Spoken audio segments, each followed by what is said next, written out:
নমস্কার, আমি Arpita Saha, Shyamaprasad Das college of এডুকেশনের পক্ষ থেকে আজকে একটি কোর্স স্ট্রাকচার রিলেটেড বিষয় নিয়ে আলোচনা করব।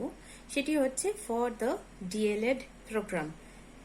যারা ডিএলএড করতে এসছো তাদেরকে নির্দিষ্ট একটি পাঠ্যক্রমের মধ্যে দিয়ে বা একটি সিলেবাসের মধ্যে দিয়ে প্রত্যেককে যেতে হয়, এবং সেই সিলেবাসটা কি প্রত্যেকে যখন আমরা একটা ডিগ্রি করতে আসি বা যে কোনো টিচার্স ট্রেনিং প্রোগ্রাম, এবং প্রথমত তো এটা ডিগ্রি কোর্স নয়, এটা একটা ট্রেনিং প্রোগ্রাম, তাহলে প্রত্যেকেরই একটা জানার আগ্রহ আছে যে যে বিষয়টা নিয়ে আমরা 1 বছর 2 বছর ইনভেস্ট করব, যে বিষয়টা নিয়ে আমরা পড়াশুনো করব, সেই বিষয়টি কি এবং সেই বিষয়টিতে পড়তে গেলে আমাদের কোন কোন বিষয়গুলি পড়তে হবে, কোন কোন জিনিসগুলি জানতে হবে।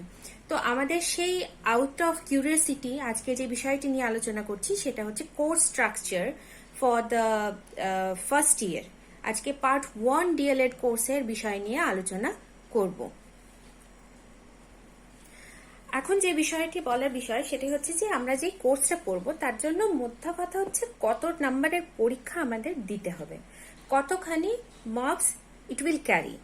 এখানে হচ্ছে 700 নাম্বারের আমাদের টোটাল পরীক্ষা দিতে হবে ফর দ্য পার্ট 1।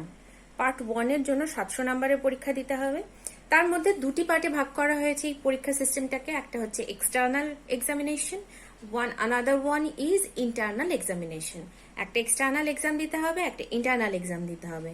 তাহলে how much marks it will carry in the external examination? এক্সামিনেশনে আমাদের 450 নম্বরের পরীক্ষা দিতে হবে এক্সটার্নাল এক্সামিনেশনে। ইন্টারনাল এক্সামিনেশনে আমাদের 250 নম্বরের উপর পরীক্ষা দিতে হবে। দুটো অ্যাকুমুলেট করে আমাদের টোটাল 700 নম্বরের পরীক্ষা দিতে হবে। এটা তো হলো আমাদের কোর্স, কিভাবে আমাদের পরীক্ষাটা দিতে হবে, কোন প্রসিডিওরের মধ্যে যেতে হবে, ইন্টারনাল এক্সাম, রিটার্ন এক্সাম আর কোনটা এক্সটার্নাল এক্সাম কিভাবে নেওয়া হবে সেটা নিয়ে আলোচনা।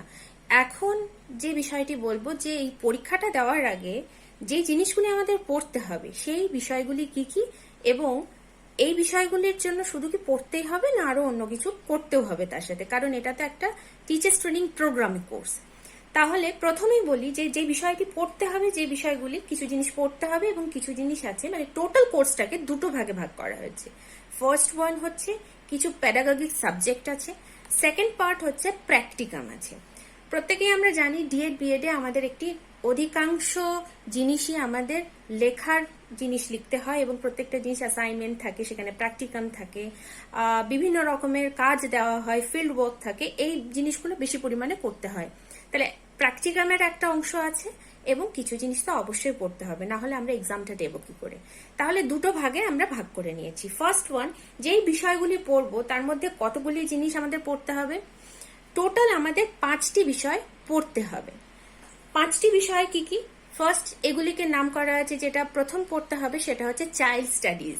প্রত্যেকটা সাবজেক্টের আলাদা আলাদা করে কোড নাম্বার দেওয়া আছে।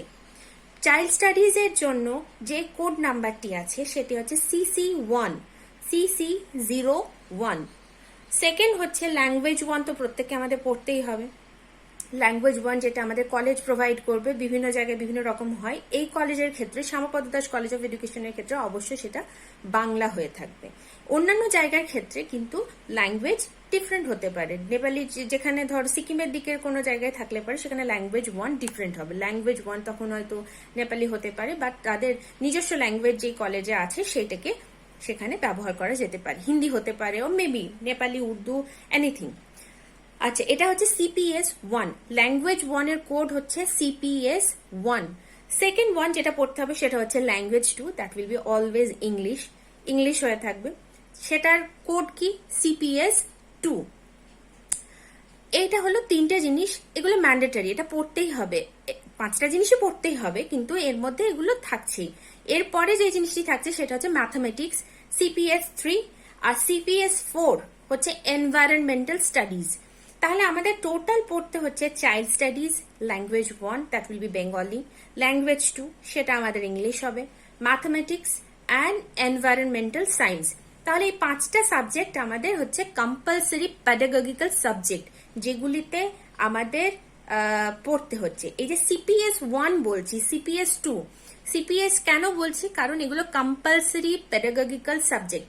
যদি এটাকে নিয়ে যে কম্পালসারি C নিলাম, পেডাগগিকের পি নিলাম এবং সাবজেক্টের এস নিলাম, তাই দিয়ে হচ্ছে CPS 1, CPS 2, CPS 3 and CPS 4। তাহলে আমাদের কোর্স কোডগুলি আমি এক্সাম্পল করে বলে দিলাম কোনটাকে, এবং সেগুলি এক্সপ্লেনও করে দিলাম। নেক্সট হচ্ছে যেটা পড়তে হবে সেটা হচ্ছে প্র্যাকটিকাম থাকে। প্র্যাকটিকাম কি থাকে? P1 আর P2 এই দুটো ভাগে ভাগ করা হয়েছে। P1 এ মেনলি থাকে প্রি ইন্টার্নশিপ, যেটা আমরা যখন প্রত্যেকেই জানি যে ট্রেনিং কলেজের ক্ষেত্রে যেটা হয় সেটা হচ্ছে যে আমাদের একটা ট্রেনিং প্রসেসের মধ্যে দিয়ে যেতে হয়।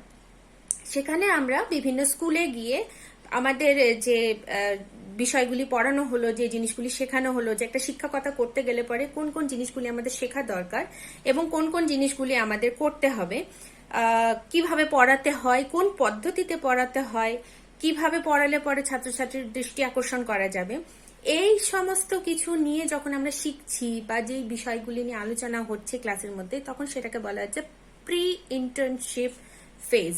তাহলে এটা প্র্যাকটিকাম 1, P1 হচ্ছে এর কোর্স কোড। সেকেন্ড হচ্ছে P2, এটা হচ্ছে creative, drama, fine arts, physical and health education, এই সমস্ত কিছু নিয়ে আমাদের পড়তে হবে। তাহলে আমাদের প্র্যাকটিকাম ফিল্ডে থাকছে দুটো, P1 অ্যান্ড P2, আর আমাদের কোর্সে যে সাবজেক্টগুলি পড়তে হবে পার্ট 1-এ সেগুলি হচ্ছে child studies, language 1, language 2, mathematics and environmental science. এবার যে বিষয়টি নিয়ে আলোচনা করব সেটা হচ্ছে যে আমরা পড়বো প্রত্যেকটা জিনিস, তার জন্য কতখানি করে পরীক্ষা দিতে হবে এবং কত মার্কসের উপর আমাদের প্রত্যেকটা জিনিস পরীক্ষা থাকবে। তাহলে বলি, প্রথমে চাইল্ড স্টাডিজ যেটা পড়তে হবে সেটা হচ্ছে টোটাল অ্যাকুমুলেটেড মার্কস হচ্ছে 100 প্রত্যেকটা সাবজেক্টেরই। যে দেখো প্রত্যেকটা আছে আমাদের কি 5টা সাবজেক্ট, 2টো প্র্যাকটিকাম, প্রত্যেকটা 100 মার্কস ক্যারি করে, প্রত্যেকটাতেই আমাদের 100 নাম্বারের উপর পরীক্ষা দিতে হবে। এবার ক্রেডিটের জায়গায় যেটা আমি বলে দেব সেটা হচ্ছে একটা ইন্টারনাল এভলিউশন হয় আর একটা টার্ম এন্ড এভলিউশন হয়। এই দুটো মিলিয়ে একটা টোটাল ক্রেডিট দেওয়া হয়। টোটাল ক্রেডিট হচ্ছে 6 নাম্বারে, 6। টোটাল ক্রেডিট হচ্ছে সব জায়গাতে 6 6 6 6 6, 7টা আছে, সেখানে আমাদের প্রত্যেকটাতে দিতে হবে হচ্ছে 42 নম্বরের টোটাল ক্রেডিট হবে। টার্ম এন্ড এভলিউশনের ক্ষেত্রে আমাদের যেটা কম্পালসারি সাবজেক্ট আছে সেক্ষেত্রে 4 নম্বর করে টার্ম এন্ড এভলিউশনে কাউন্ট হবে, এবং যেগুলো প্র্যাকটিকাম আছে সেখানে হচ্ছে টার্ম এন্ডের ক্ষেত্রে 3 করে কাউন্ট হবে। দ্যাট মিনস যদি আমাদের প্র্যাকটিকামে থাকছে টার্ম এন্ডে 3 নম্বর, প্র্যাকটিকাম 1-এ থাকছে টার্ম এন্ডের এভলিউশনের ক্ষেত্রে 3 নম্বর, 3 ক্রেডিট, আর হচ্ছে তোমার প্র্যাকটিকাম 2 এর ক্ষেত্রে থাকছে 3, ঠিক আছে। এবং হচ্ছে ইন্টারনাল এভলিউশনের ক্ষেত্রে কি করতে হচ্ছে, ইন্টারনাল এভলিউশনের ক্ষেত্রে আমাদের যেটা হচ্ছে সেটা হচ্ছে প্রত্যেকটা জায়গায় 2 2 2 2 করে থাকছে। আর যেহেতু আমাদের 4 নম্বর টার্ম এভলিউশনের ক্ষেত্রে নেওয়া হচ্ছে, আর বাকি যে নাম্বারটা পড়ে থাকছে, কারণ টোটাল ক্রেডিট তো আমাদের 6 নম্বরের, সেখানে আমাদের 6 করতে গেলে যদি আমরা এখানে 4 পেয়ে যাই টার্ম এন্ডে, আর আমাদের 2 পড়ে থাকে, তাহলে ইন্টারনাল এভলিউশন সেখানে ক্ষেত্রে হবে আমার 2 নম্বর। তাহলে দুটো অ্যাকুমুলেট করে টোটাল ক্রেডিট হবে আমার 6 নম্বরের।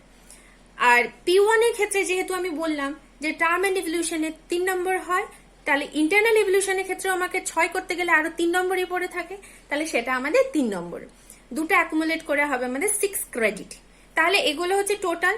টার্ম এন্ড এভলিউশনের ক্ষেত্রে আমাদের তাহলে 6 নম্বরের ক্রেডিটে দুটো কাউন্ট করে বলা হয়।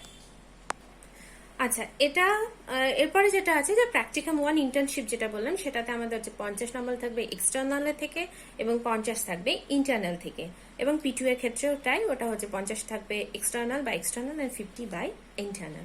তাহলে আমাদের প্রত্যেকটা জিনিসকে আমরা ভাগ করে দিয়েছি যে কত নাম্বারের টোটাল পরীক্ষা দিতে হচ্ছে।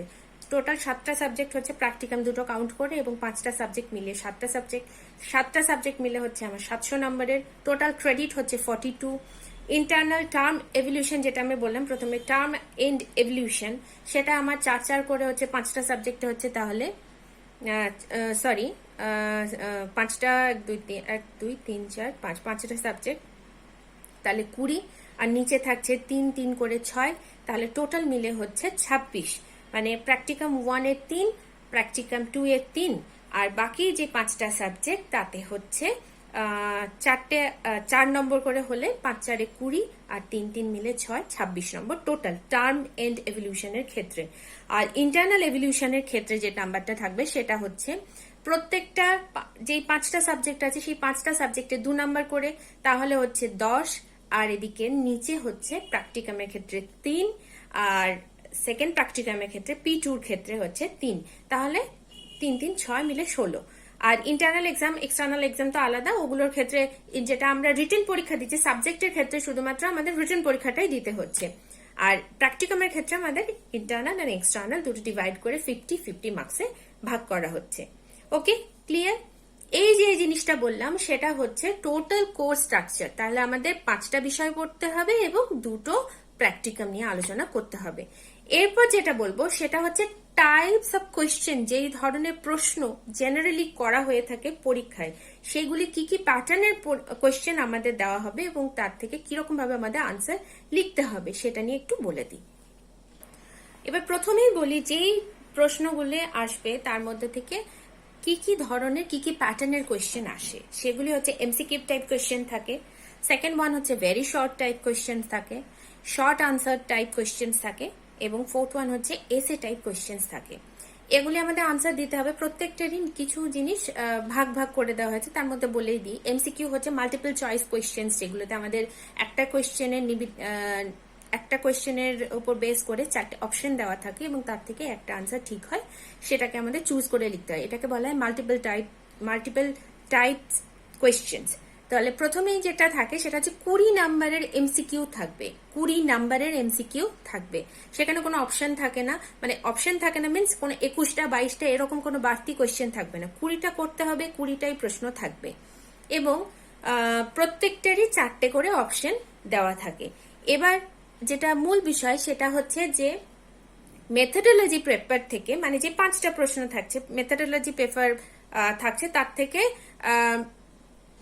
10টা প্রশ্ন আসে আর বাকি 10টা থাকে তোমার মেথডের থেকে থাকবে। তাহলে 10-20 কোয়েশ্চেন্স আমাদের এখান থেকে এমসিকিউ টাইপের প্রশ্ন থেকে কভার করা হয়। সেকেন্ড ওয়ান হচ্ছে ভেরি শর্ট টাইপ আনসার, যেটা সেটা হচ্ছে 12টা থাকবে প্রশ্ন, তার মধ্যে থেকে যে কোনো 10টা করতে হবে এবং সেটার কত করে নাম্বার ডিভিশন হবে তার থেকে, তাহলে 2 নাম্বার করে ভাগ করা হয়ে থাকে, প্রত্যেকটা মার্কস ক্যারি করে। তাহলে এখানে 2 নাম্বারের আনসার দিতে হবে। 2 নাম্বারের আনসারটা কি এক লাইনে লিখে দিলে শেষ হয়ে যাবে? সেটা না, যে আনসারটা দেবে সেটা উইদিন 25 ওয়ার্ডস হতে হবে, 25টা ওয়ার্ড সেখানে ইউজ করতে হবে, তবে গিয়ে সেটা একটা 2 নাম্বারের আনসার হবে। থার্ড হচ্ছে শর্ট টাইপ কোয়েশ্চেন বা শর্ট আনসার যেগুলোকে বলা হচ্ছে, সেগুলি হচ্ছে তোমার 2টো করতে হবে, 3টের মধ্যে থেকে যে কোনো 2টো করতে হবে। 3টের মধ্যে থেকে যে কোনো 2টো করতে হবে, সেগুলি 7 নম্বরের প্রশ্ন হয়ে থাকে, 7 নম্বর, তাতে 7 নম্বর করে মার্কস দেওয়া থাকে। ওকে, এই যে আনসারটা লিখবে সেটা কতটা বড় লিখবে, 2 পাতা 3 পাতা 4 পাতা সেরকম তো একটা লিমিটেশন আছে, সেটা হচ্ছে 250 শব্দ সেখানে ব্যবহৃত হতে হবে, 250 words must be there. Okay, fourth type question হচ্ছে এসে টাইপ কোয়েশ্চেন, সেখানে হচ্ছে 2টোর মধ্যে থেকে যে কোনো একটা করতে হবে, 2টো প্রশ্ন দেওয়া থাকবে তার মধ্যে থেকে একটা করতে হবে এবং সেটা কত নাম্বারের? 16 নাম্বারের হবে। এই যে প্রশ্নের উত্তরটা লিখবে সেটা 500 ওয়ার্ডের মধ্যে হতে হবে, within word limit must be 500 words, ঠিক আছে, এর মধ্যে করতে হবে। তাহলে আমাদের 4 রকমের প্যাটার্ন আমি দেখতে পাচ্ছি, MCQ type questions, very short type questions, short answer type questions and এসে টাইপ কোয়েশ্চেন্স। এমসিকিউ টাইপে কি থাকছে আমাদের? 20টা প্রশ্ন, 20টাই আনসার দিতে হবে, 1 নাম্বার করে থাকছে। ভেরি শর্ট টাইপে কি হচ্ছে? 2 নম্বর করে মার্কস থাকছে, সেখানে কতগুলো করতে হবে? যে কোনো 10টা করতে হবে 12টা প্রশ্নের মধ্যে থেকে। থার্ড হচ্ছে 7 নম্বরের শর্ট আনসার যেগুলো আছে সেগুলো হচ্ছে মার্কস ক্যারি করছে 7 নম্বরে, কতগুলো করতে হবে? 2টো, তার মধ্যে অপশন কতগুলো থাকবে? 3টে। ওকে, 3টের মধ্যে থেকে যে কোনো 2টো করতে হবে, মার্কস ক্যারি করবে 7 নম্বর করে। ফোর্থ যেটা আছে সেটা হচ্ছে এসে টাইপ কোয়েশ্চেন্স। এসে টাইপ কোয়েশ্চেন হচ্ছে 2টো থাকবে, তার মধ্যে থেকে একটি করতে হবে এবং সেটা 16 নাম্বারের হয়ে থাকে। 16 নাম্বারের আনসারটা কত ওয়ার্ডের মধ্যে লিখতে হবে? 500 ওয়ার্ডের মধ্যে লিখতে হবে। যেটা 7 নম্বরের কোয়েশ্চেন আছে সেটা আমাদের 250 ওয়ার্ডের মধ্যে লিখতে হবে এবং যেটা শর্ট আনসার আছে সেটা আমাদের 25 ওয়ার্ডের মধ্যে লিখতে হবে, এবং এমসিকিউ তো মাল্টিপল চয়েস কোয়েশ্চেন, সেখান থেকে যে কোনো একটা চুজ করে আমাদের লিখতে হবে। এবার বলে দিই, যেভাবে রেঞ্জ করা হয় অফ মার্কস যেগুলি পেয়ে থাকবে তার মধ্যে বিভিন্ন গ্রেড করা আছে, ও ই এ বি সি ডি এরকম করে মানে গ্রেড পয়েন্ট দেওয়া আছে এবং মার্কে ভাগ করা আছে। যদি 90-এর বেশি মার্কস পেয়ে থাকো সেটা গ্রেড হবে ও, এবং গ্রেড পয়েন্ট হবে 9। ও মিনস আউটস্ট্যান্ডিং। ওকে, ও এর ফুল ফর্মটা হচ্ছে আউটস্ট্যান্ডিং। 80 থেকে 89, 80 to 89 এর রেঞ্জ যদি পার্সেন্ট মার্কস তুমি ক্যারি করো তাহলে সেটা গ্রেড হবে ই, এবং সেটা গ্রেড পয়েন্ট হবে 8। E means excellent. 70 to 79 range of marks যদি ক্যারি করো তাহলে সেটার গ্রেড হবে এ, সেটার গ্রেড পয়েন্ট হবে 7, এবং সেটাকে বলা হচ্ছে extra ordinary. Okay, 60 to 69 marks যদি ক্যারি করো সেক্ষেত্রে হবে গ্রেড হবে বি, মার্কস ক্যারি করবে 6, আর সেটাকে বলা হচ্ছে ভেরি গুড। তা কোয়ালিটেটিভ ইভ্যালুয়েশন তো কিছু হয়, সেই কোয়ালিটেটিভ ইভ্যালুয়েশনে বলা হচ্ছে ভেরি গুড। 50 to 59 মার্কস পেলে গ্রেড হবে সি, গ্রেড পয়েন্ট হবে 5, আর কোয়ালিটেটিভ ইভ্যালুয়েশনের ক্ষেত্রে হবে গুড। 40 to 49 এর ক্ষেত্রে ডি, এবং গ্রেড পয়েন্ট হবে 4, সেটাকে কোয়ালিটেটিভ ইভ্যালুয়েশনের ক্ষেত্রে বলা হবে অ্যাভারেজ। এবং লাস্ট ওয়ান যেটা হচ্ছে বিলো 40, সেটাকে গ্রেড হবে K, K for Kolkata. Okay, grade point হবে নীল। দ্যাট মিনস তুমি কোনো মার্কস ক্যারি করতে পারো নি। পোর, আর কোয়ালিটেটিভ ইভ্যালুয়েশন হবে পোর, নট কোয়ালিফাইড। ওকে, তার মানে কি 40-এর বেশি পেতেই হবে। 40-এর বেশি পেলে সেই মার্কসটাকে কাউন্ট করা হবে। 40-এর নিচে পেলে সেটাকে বলা হচ্ছে ফেল বা poor or not qualified for the examination. Okay, এটা হচ্ছে ওভারঅল পার্ট 1 এর সাবজেক্ট কোর্স রিলেটেড যে কোনো বিষয় নিয়ে আলোচনা। সাবজেক্ট কোর্স কি কি পড়তে হবে সেটা নিয়ে, কি রকম পরীক্ষা দিতে হবে, পরীক্ষায় কত নাম্বার থাকে, সেই নাম্বারগুলিকে কিভাবে ভাগ করা হয়, এবং গ্রেড বা range of marks grade point কনভারসেশনও আমরা আজকে এখানে ক্লিয়ার করে দিলাম। নেক্সট যেটা আমি আরেকটা ভিডিও আপলোড করব, সেটার ক্ষেত্রে আমি পার্ট 2 এর রিলেটেড ডিএলএড এর পার্ট 2 এর বিষয় নিয়ে আলোচনা করব। Thank you.